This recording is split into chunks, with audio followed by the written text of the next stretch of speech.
Bismillahirrahmanirrahim. Assalamualaikum warahmatullahi wabarakatuh. Waalaikumsalam warahmatullahi wabarakatuh. Alhamdulillahirabbil alamin wa bihi nasta'inu ala umuri dunya wa ala alihi wa ashabihi ajmain. Asyhadu an la ilaha illallah wa asyhadu anna Muhammadan abduhu wa rasuluh la nabiyya ba'da. Yang kami hormati ibu ahli bait, ibu-ibu jemaah yang hadir pada siang hari ini, bersyukur kita kepada Allah Subhanahu wa taala yang mana kita tetap diberinya kesehatan sehingga kita dapat untuk melangkahkan kaki, yaitu datang ke rumah ibu ahli bait dalam rangka kegiatan rutin kita. Kedua kali marilah kita sama-sama menghadiahkan selawat kepada junjungan alam, yakni Nabi besar Muhammad sallallahu alaihi wasallam, sama-sama melafazkan Allahumma shalli ala sayyidina Muhammad wa ala alihi sayyidina Muhammad. Ibu-ibu yang dirahmati Allah, pada hari ini kami akan menjelaskan ataupun akan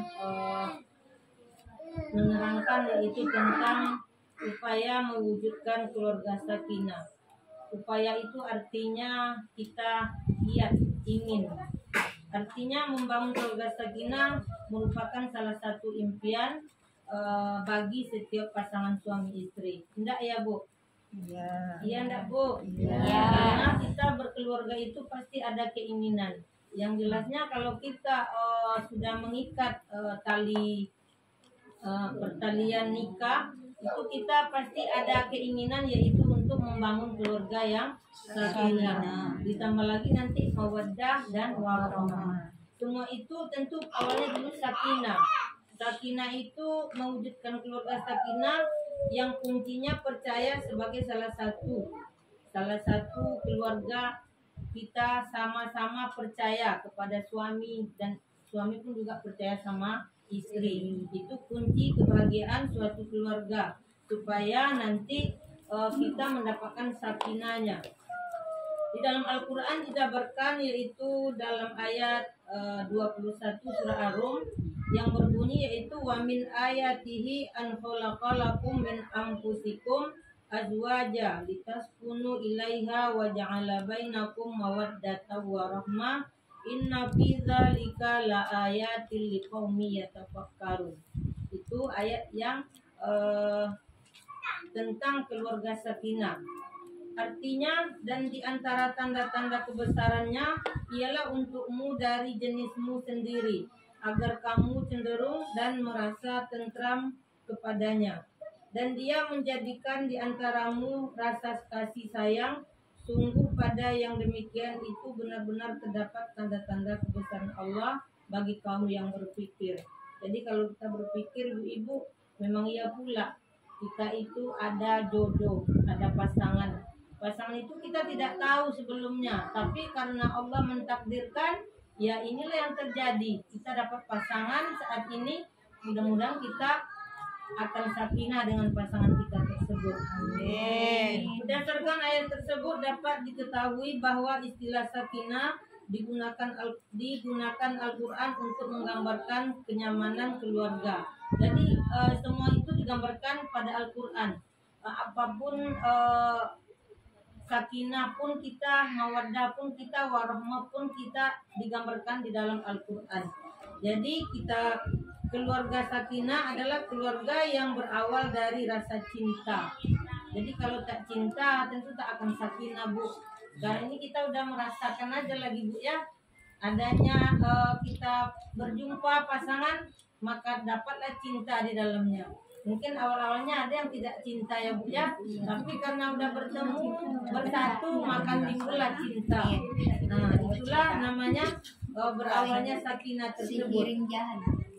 Sedangkan mawaddah yang dimiliki oleh suami dan istri. Jadi mawaddah itu adanya kasih sayang. Kalau udah ada istri suami berarti akan adalah mawaddah tersebut. Sedangkan rahmah itu ada jadi kasih sayang. Rahmah itu di setiap keluarga itu ada kasih dan sayang. Jadi rahmah jadinya. sakinah, mawaddah, warahmah. Kalau sudah sakinah akan terjadilah mawaddah. Kalau sudah mawaddah akan timbullah rahmah. Jadi rahmah itu kasih sayang. Jadi kalau ibu-ibu mau kasih sayangnya suami, tentu berawalnya dari sakinah. Sakinah itu nanti ada bermacam-macam upaya kita supaya kita sakinah. Mungkin di dalam rumah tangga itu banyak hal-hal yang kita lalui. Di antaranya mungkin ada tidak sesuai pendapat, tidak sejalannya kita dengan suami pendapat kita. Jadi nanti ada upaya kita untuk supaya kita itu sakinah. Adapun upaya yang dapat kita lakukan untuk mewujudkan keluarga sakinah, yaitu yang pertama saling pengertian. Jadi karena ibu-ibu apalagi kita tua-tua nih ya Bu ya, kemauan suami kita lain pula maunya, tapi tak sesuai lagi namanya. Jadi tak pengertian namanya kita. Kadang pengertian itu kan di anggota keluarga hendaknya saling memahami, saling mengerti. Kalau udah tua kayak mana pula kita memahaminya. Ya kalau masih muda dulu kayak mana pula kita memahaminya. Mudah-mudahan kita di sini saling memahami suami masing-masing agar terjadilah sakinah tersebut.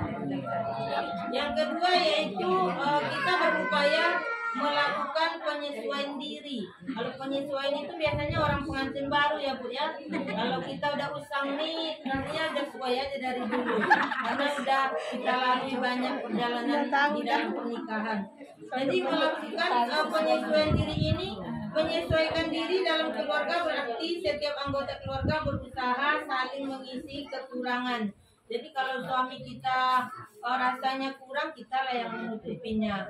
Mungkin kurangnya bukan karena duit ibu-ibu, kurang kepada anaknya, bagaimana cara kepada keluarganya, ya kita yang menutupi supaya nampak juga kita sakinah di depan Allah Subhanahu wa taala.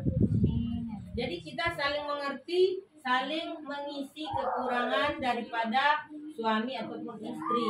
Itu namanya melakukan penyesuaian diri. Yang ketiga yaitu memupuk rasa cinta. Apakah kita udah tua masih mau dipupuk ibu-ibu? Masih. Ibu-ibu kalau nggak Harus. bisa layu.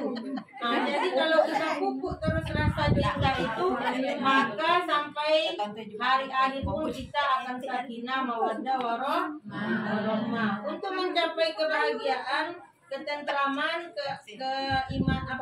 keamanan dan kedamaian, setiap anggota keluarga hendaknya dapat berupaya memupuk rasa cinta tersebut dengan saling menyayangi, mengasihi, menghormati dan menghargai. Walaupun bapak kita udah tua, ya tentunya anak-anaknya udah besar tetap menghormati. Karena walaupun apapun kelebihan dari anak-anak, tetap bapak itu orang tua dari anak-anak kita. Jadi mungkin kita ibu-ibu lah yang menutupi kalau anaknya mungkin seperti apa berlebihan kepada orang tua, kepada keluarga, kita sebagai ibu lah yang menutupi rasa bersalah tersebut. Mungkin anak kita salah tingkah kepada ayahnya, salah tingkah kepada adiknya, kita lah sebagai ibu-ibu ini yang selalu menutupi kekurangan-kekurangan anak kita, dan juga suami kita seperti itu juga kepada kita hendaknya. Dan yang terakhir yaitu bermusyawarah. Musyawarah itu penting Bu. Kadang-kadang kita karena udah pandai rasanya sebagai ibu-ibu itu udah hebat, udah bisa mengelola duit, udah pandai daripada bapak-bapak, kita tak bermusyawarah lagi. Aku yang tahu, tidak boleh begitu Bu. Seharusnya apapun yang akan kita laksanakan di dalam rumah tangga itu, kita seharusnya bermusyawarah lah dengan suami kita. Karena apapun kelebihan pencarian kita, mungkin ada pendapatan kita yang lebih daripada suami, tetapi kita harus bermusyawarah juga. Karena memang dibilang duit istri tidak duit suami, tapi duit suami duit istri. Tapi walaupun seperti itu bahasanya, kita tetap menghormati suami kita. Dan bermusyawarahlah hendaknya kita kalau akan melakukan sesuatu hal. Mungkin ingin membeli sesuatu, karena kita udah hebat mengelola keuangan, rasanya kita tidak perlu pamit, itu salah ibu-ibu. Berarti kita berupaya untuk bermusyawarahlah dulu, baru kita melaksanakan hal-hal tersebut. Karena mewujudkan keluarga sakinah, berkomunikasi adalah salah satu kunci utama. Setiap anggota keluarga hendaknya saling terbuka. Jadi kita harus terbuka kepada suami kita, Bu. Tidak boleh ada yang ditutupi. Kalau bisa curhatnya jangan di HP, curhatlah kepada suami. Karena apapun hal pada istri, suami yang akan bertanggung jawab. Jangan pula ibu menyembunyikan sesuatu. Kadang ibu-ibu sekarang karena udah canggih curhatnya di HP. Nah nanti ada yang ngomporin, dibalasnya lagi tambah panas. Nah barulah kita dalam keluarga yang terbatas. Jadi kalau bisa, marilah kita sama-sama berupaya mewujudkan keluarga kita yang menjadi sakinah mawaddah warahmah. Mudah-mudahan kita di sini hendaknya termasuklah kepada keluarga sakinah mawaddah warahmah tersebut. Itulah penyampaian pada hari ini ibu-ibu, mudah-mudahan bermanfaat, bisa merubah ekonomi atau merubah keluarga kita. Sedikit mungkin penyampaian kami tadi, dan mudah-mudahan juga ibu-ibu bisa berupaya untuk merubah. Mungkin ada hal yang tidak bisa dirubah selama ini, marilah kita sama-sama istiqomah menjadi ibu-ibu yang ikhlas dalam menjalankan keluarga kita. Baiklah, saya mohon maaf bila banyak hilaf dan salah. Minta maaf kepada ibu-ibu semua, dan kami akhiri wabillahi taufiq wal hidayah. Assalamualaikum warahmatullahi wabarakatuh. Waalaikumsalam.